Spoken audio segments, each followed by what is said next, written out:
Welcome, Bronco Nation, to my game review for Boise State versus New Mexico, and welcome into Horseshoe Spirit Studios. Make sure you grab yourself a bottle of Horseshoe Spirits liqueurs at any liquor store in the southwest of Idaho. If they don't have it, ask for it by name. A great way to support Boise State NIL, and a great way to add something that looks amazing and also tastes amazing to any tailgate or watch party. Again, Horseshoe Spirits liqueurs, thank you for being the title sponsor for this video.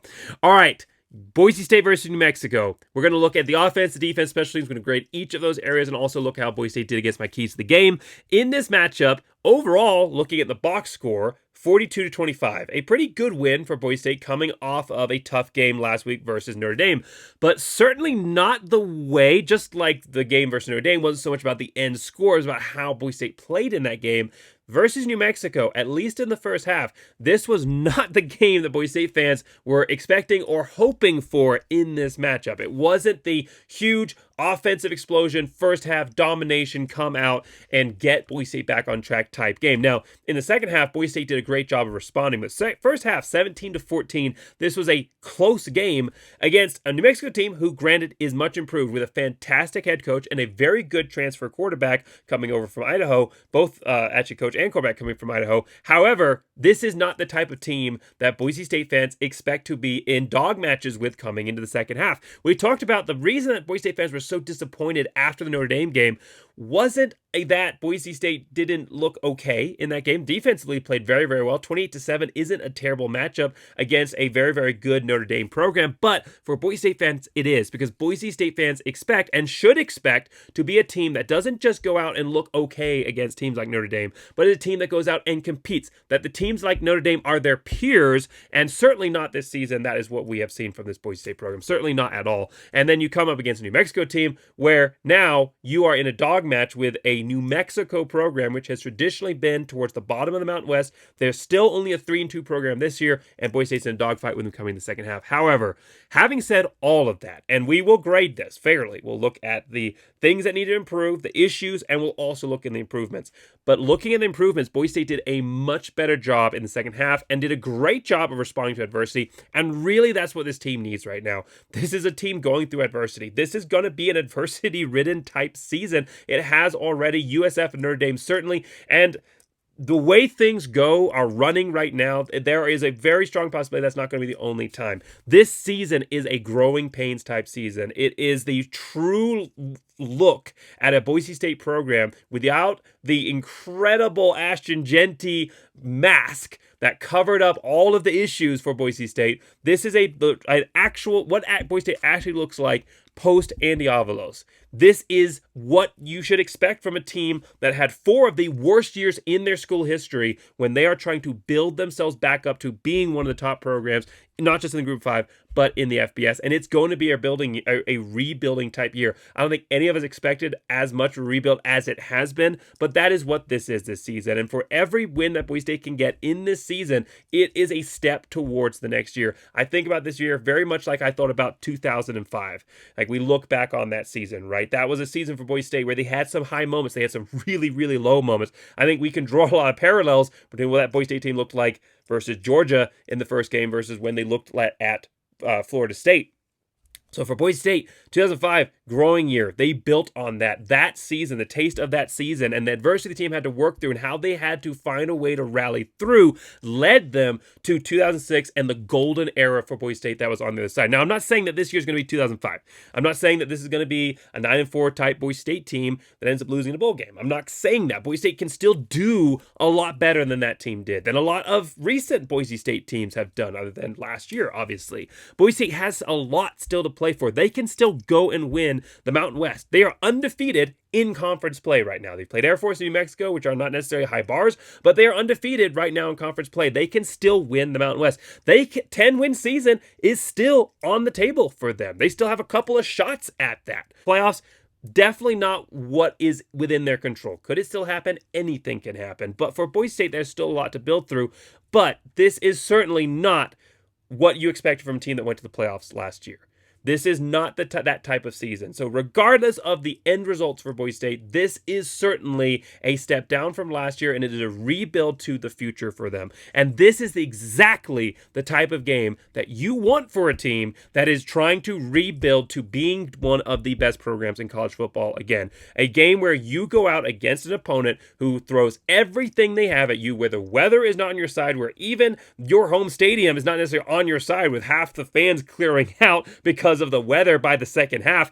This is a weird kind of game, and you have to find a way to rally through that and put up the kind of performance Boise State did in the second half. First half for Boise State, 6 drives. They only were able to score on 3 of them, and really, one of those being a field goal, Boise State had an opportunity to go down and score a touchdown and was unable to on that first drive. And so 6 drives, 3 of those ending on New Mexico's side of the field where they did not get a touchdown.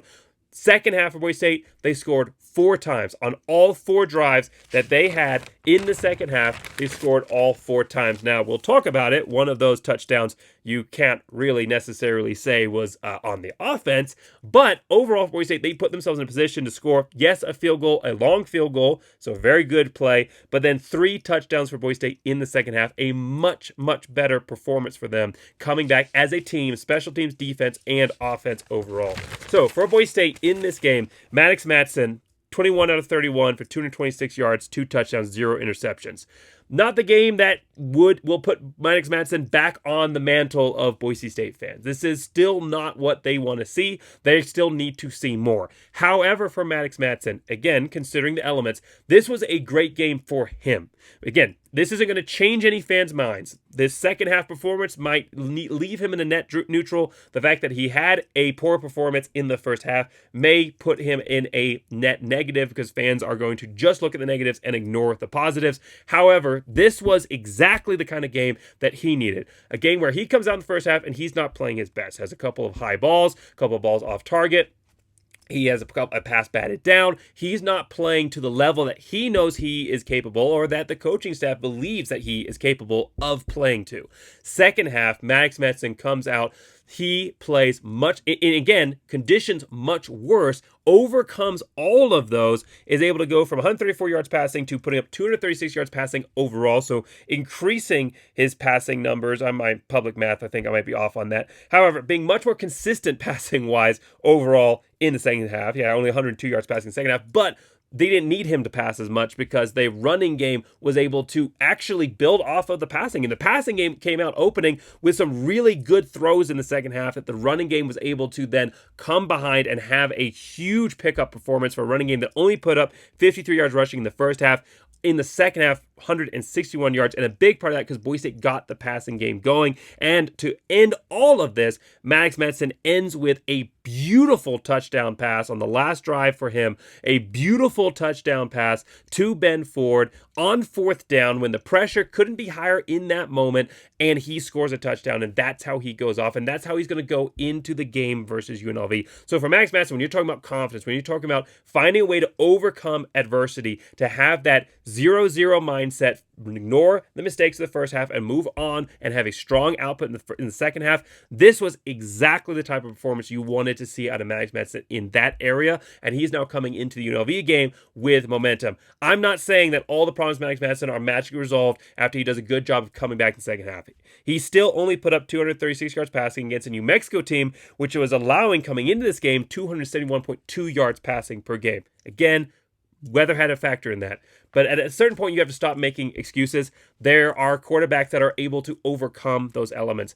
I will say Maddox Madsen's performance in the second half, if he had had that level of performance, again, less yards, but that level of performance overall and consistency in the first half, his yardage would probably be higher. He would probably put up much more yards in the first half and in this game with a few potential more passing touchdowns as well. But overall, for Maddox Madsen, this was the kind of performance he needed to put himself back in a good spot. Does he have a lot more to work on? Yes. Does he have a lot more to prove that he's the quarterback not just for this season, but in 2026? Certainly. But this was a baby steps move towards putting himself in a position to then go back and maybe have that turnaround game that he has needed to really show the potential the coaching staff keeps talking about next week versus UNLV. This game sets him up for that. And so overall, for Boise State offensively in this game, some really standout performances. Dylan Riley had another big game, second 100-yard game, 18 carries for 101 yards, 5.6-yard average. Cyrus Gaines didn't have the big flashy long runs, only averaging 3.3 yards on this game for 65 yards overall, but he had 2 touchdowns, and both those were very tough touchdowns where he had to put his head down, power through. The second touchdown especially, where he got stood up and had to push through not just one but 2 defenders to go down and score. After that, as far as the wide receivers go, Ben Ford continuing his step-up season. He's kind of faded a little bit off the radar the last week or so, but he was back on track this week. 2 touchdowns for Ben Ford, both the passing touchdowns for Max Matson. The last one, of course, being a great pass, but also a great route for Ben Ford. He also had a really good run there in the second half where Max Matson was able to layer a throw between 2 defenders, and Ben Ford was able to go out and make a great catch in the elements. Overall, a good game for him. And Chris Marshall in this game, I liked overall what I saw out of him. He did have a couple of drops, but when you go back and watch the tape on those, they aren't necessarily guaranteed easy drops. They're not the kind of atrocious drops he was having earlier in the season. So coming off Notre Dame where he played very, very well against a very strong defense, continuing that momentum into this game, he had 2 drops, but again, both of those were kind of timing moments. I think he's still developing that chemistry with Max Matson. The chemistry between Matson and Ford, much stronger than the chemistry between Matson and Marshall right now. If you could get the same chemistry that you've got right now with Ford and combine it with Marshall and the same consistency that you're seeing out of Ford, man, what an incredible combination that would be. However, for Marshall, overall, very, very good on this game. Was a key part of a touchdown drive, the first touchdown drive for Boise State, catching a great throw, making a run after as well, about 20-plus yards on that, and then going down to the ground to make a very tough catch and making that, securing it with a face mask, and then allowing Boise State to advance and again into the end zone, red zone, where they then were able to go down and drive, and Gaines was able to go down and score. So he had a really good game. He did have a couple of bad drops that you could see shook his confidence, but even then, again, not atrocious. Bad, but not guaranteed.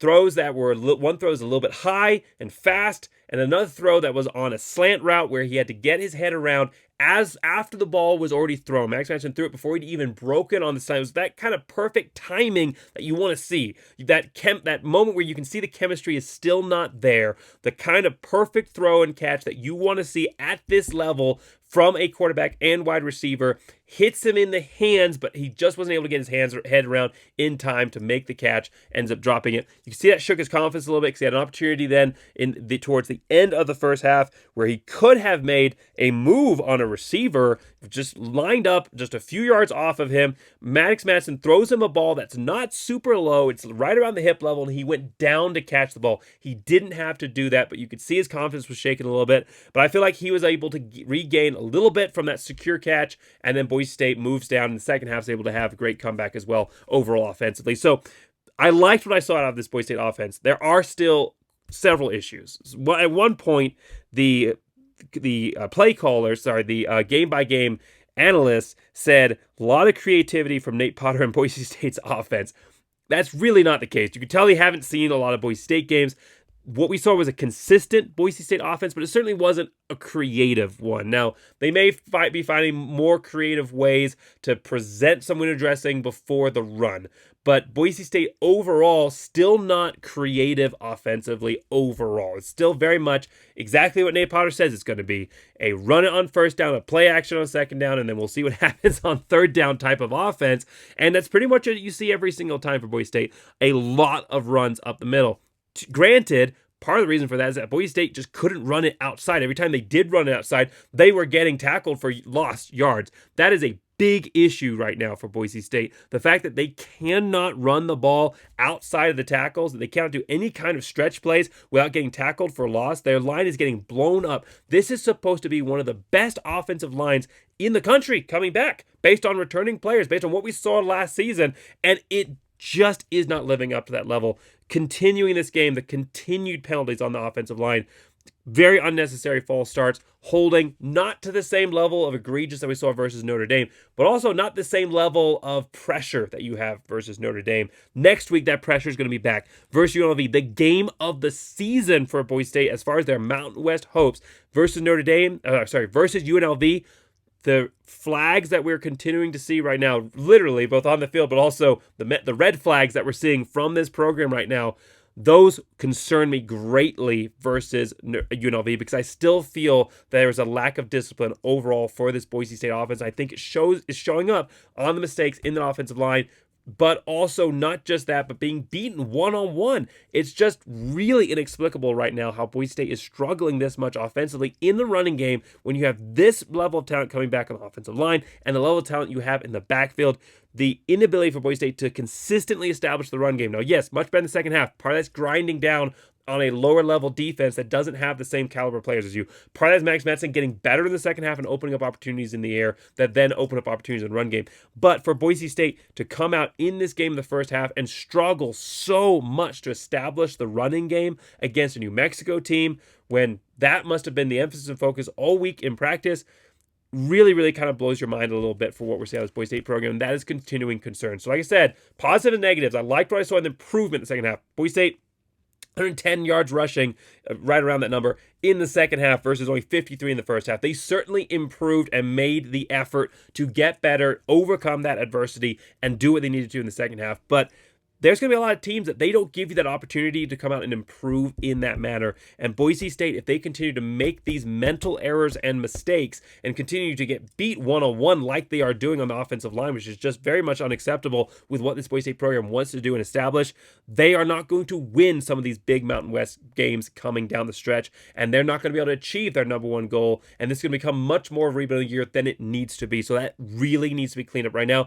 I really think what would help with that is a more creative offense. I've liked what I saw out of the Boise State screens. They did another nice one to Louder in this game. I liked what I've seen out of that, but they need to be getting better at those types of plays. They need to get, I'm not saying they have to go trick plays. That would help, but they need to be showing more wrinkles in this offense because overall it is a very predictable offense, and I think that is why you're seeing Boise State's running game struggling so much against the defense.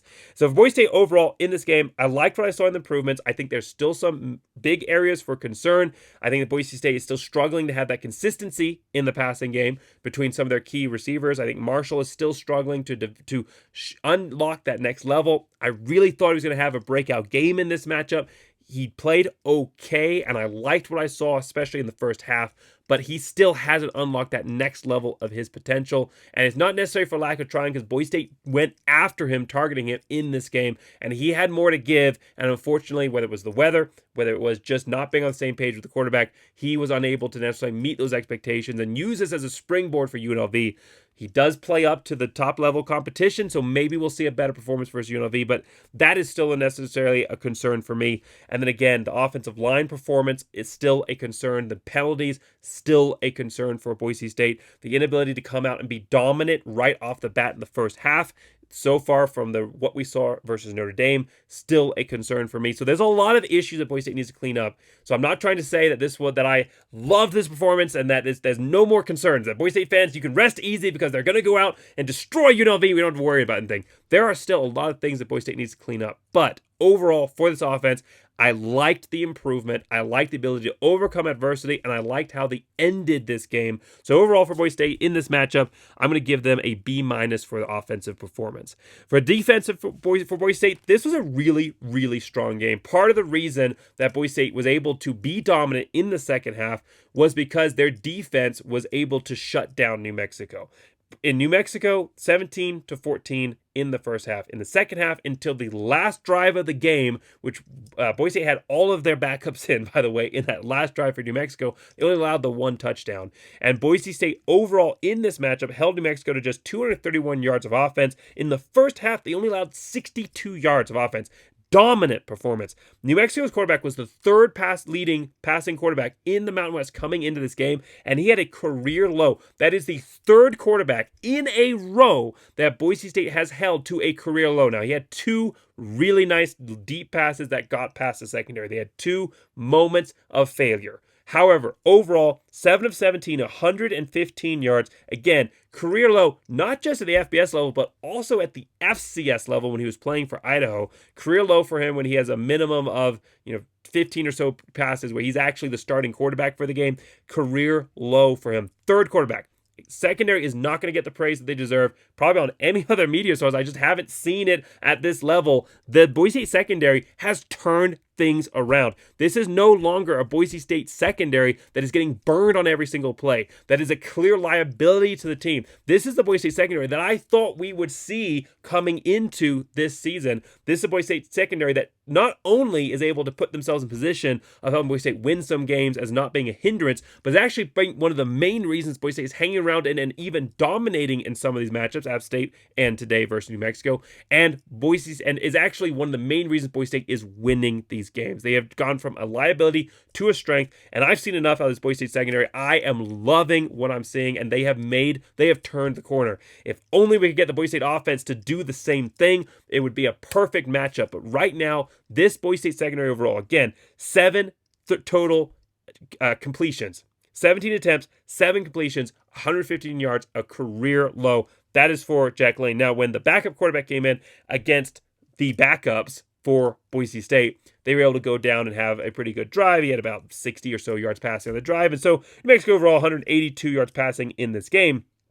But that is not reflective of what Boise State did for the entire matchup. Most of those yards coming on the last drive of the game against the backups. This was a great performance. Boise State had 2 interceptions in this game. They had McCoy had a pick early in the second drive, and then towards the end of the game, we had Benefield coming down and getting a pick as well. And it wasn't just the secondary stepping up. Boise State's defensive line and also linebackers bringing a ton of pressure against Jack Lane in this matchup. JVM forced a fumble on the very first legal play of the game after the penalty, a forced fumble. Notriani recovering that fumble. And obviously, you had the interception. You had some really, really nice coverage in drive number 3 for Boise State. Boise State opened this drive with 3 incredible drives defensively that really set the tone for the rest of the game. A forced fumble, an interception, and then forcing a punt as well. Great coverage on a short pass by Irby, breaking up the play. And then Zion Washington on a deep ball,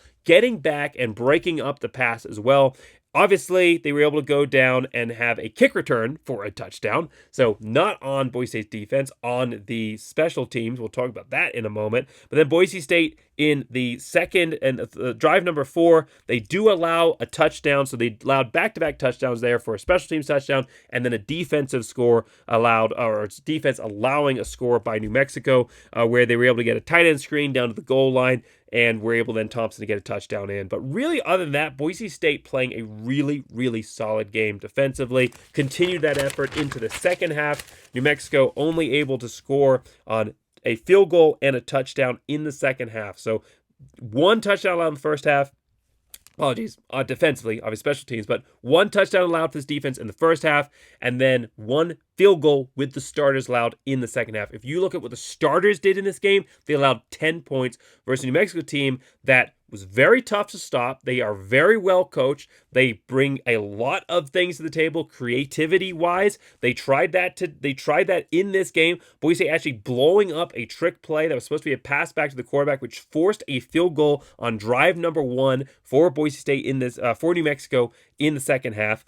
And then overall, Boise State really having solid eye discipline to not get caught out by either the trick plays or by New Mexico simply going after them in the passing attack. That may have been a weakness that was identified coming into this matchup statistically, but is no longer a weakness because Boise State the last 3 games has shown that the fixes they needed to make after the bye week were made, and they have turned themselves around. Hats off to Damari Warren, to Chenanders, and to the secondary players overall for this incredible turnaround for this Boise State secondary. I've loved what I've seen out of them for that. So defensively for Boise State, this was a really, really solid game. Mickey was all over the place, especially in the second half. Had a great pass breakup on a 3rd and short where he just destroyed the defender. Had another real offensive, the wide receiver, and had another really good pass breakup on a deep throw to Johnston prior to that on drive number 2.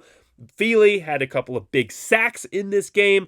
I loved what I saw out of Boise State. Again, a really strong performance out of a very tricky New Mexico offense that should have been coming up against a weakness for Boise State and ran into a brick wall called this Boise State secondary. So wow, we have plenty of concerns for the quarterback position right now. Plenty of concerns for what this offensive line is capable of, and we'll talk about special teams in a moment. This game and the Notre Dame game and the App State game have shown an incredible improvement overall for this Boise State secondary that's going to keep them around in games, give them opportunities to win, even if other areas of the team continue to flag, literally, but giving them those opportunities to win. And if they can continue this, like I said, this season is a springboard for 2026. You're talking about overcoming adversity. No one has had to overcome more adversity and negativity than this Boise State secondary. This could be a huge harbinger of amazing things to come in 2026. So overall for Boise State in this game, again, only 49 yards allowed rushing, 182 yards overall passing, but 115 yards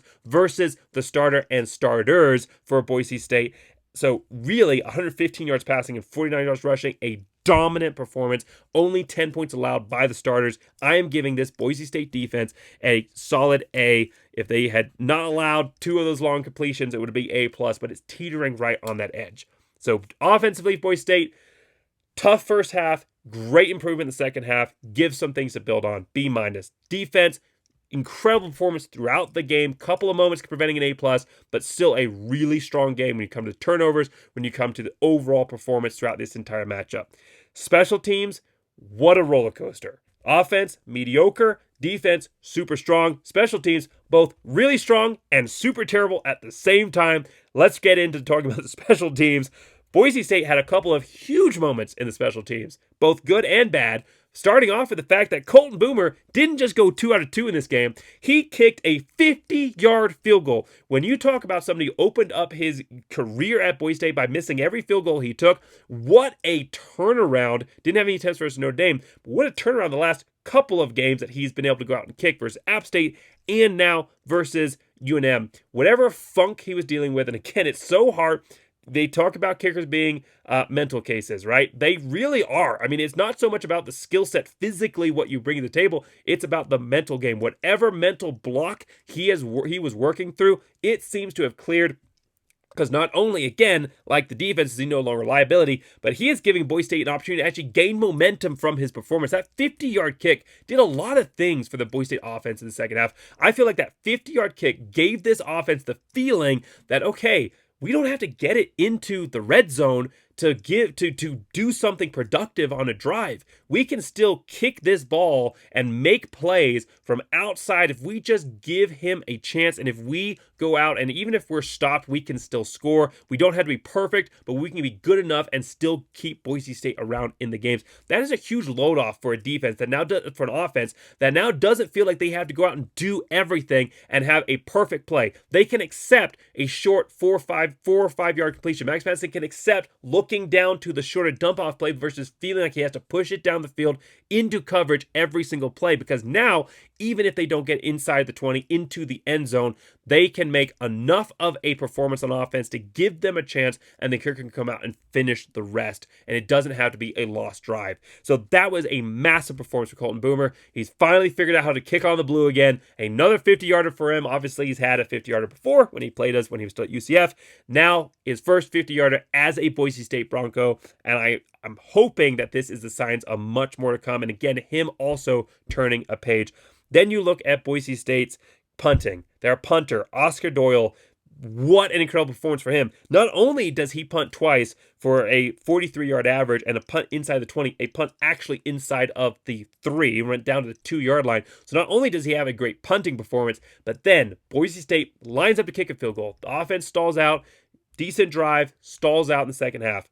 Goes to kick a field goal, a muffed snap. So the snap trickles back. Whatever reason, he's unable to get the hold down, and the kicker has to move past the ball. He picks it up and throws a pass to Troy Grizzle, who is a preferred walk-on redshirt freshman tight end from Meridian, Idaho, a local kid who scores a touchdown for Boise State. What a bang play. Super low moment. Again, part of the continued issues we've seen out of the special teams to be consistent, to the little mental errors that turn into big mistakes. This could have been one of them. You could have been shaking your head going, gosh, dang, again. Boise State, they never seem to be able to get it right in the special teams. And instead, bang bang play is able to look down and throw a beautiful pass. Boise State continues to recruit punters that are able to throw. Got to keep looking at Australian pipeline. Those, they obviously play a very different brand of football down there, and it shows off in their skill level when they're able to come down as punters and do things like this. Scores a touchdown on the blue, punter to redshirt freshman, preferred walk-on local kid. What an incredible play for Boise State special teams to be able to come up with a touchdown in that moment. Now, obviously, clean up the hold. However, great touchdown pass. And he hasn't muffed a lot of holds this season, with weather being a factor, of course, as well. But a great performance there. Now, on the other side of that, Boise State also allowed a 100-yard touchdown return in this game. So you just get so frustrated with the special teams because it seems just when one or two elements start to figure it out and get it right, the rest of it breaks down. It's like trying to hold together a ball that's just jelly, and every time you squeeze one part in, another part squeezes back out, and you can't hold it together. This special teams, I don't know if they're going to put together a consistent game this season. If they can put together a consistent game where there are key contributors. I mean, you could call Notre Dame a consistent game. Punting wasn't very good, but really a game where they actually have to play a role. We have to kick field goals, where they have to be punting in key positions, where they have to either have key returns or cover key returns, or able to do it effectively. If they're able to put all of that together, I feel that would put Boise State in a different place, because that kick return for a touchdown changed the momentum of this game. Boise State was running away with this game in the first half, 10-0. All the momentum was on Boise State's side, and then they allow a kick return for a touchdown, which then gave the defense hope on New Mexico's side. They hold up for Boise State, stop them, and then and then the defense then allows a touchdown for New Mexico. And New Mexico goes on a 14-point swing, all because of a 100-yard kick return allowed. If that doesn't happen, maybe Boise State wins this game like 50-7. I don't know what the end score would have been in this matchup necessarily, but this was a game that Boise State should have won more convincingly by a better first half performance, and the moment that it went away from them was in that kick return. So, for Boise State overall on the special teams, some really good moments. They also recovered onside. Bates, who was able to have a catch as well, good catch on third and 9, secured the catch. He also recovered an onside kick, so a good performance from Bates as well. Great to see these younger players stepping up. So overall, Boise State, some great moments, right?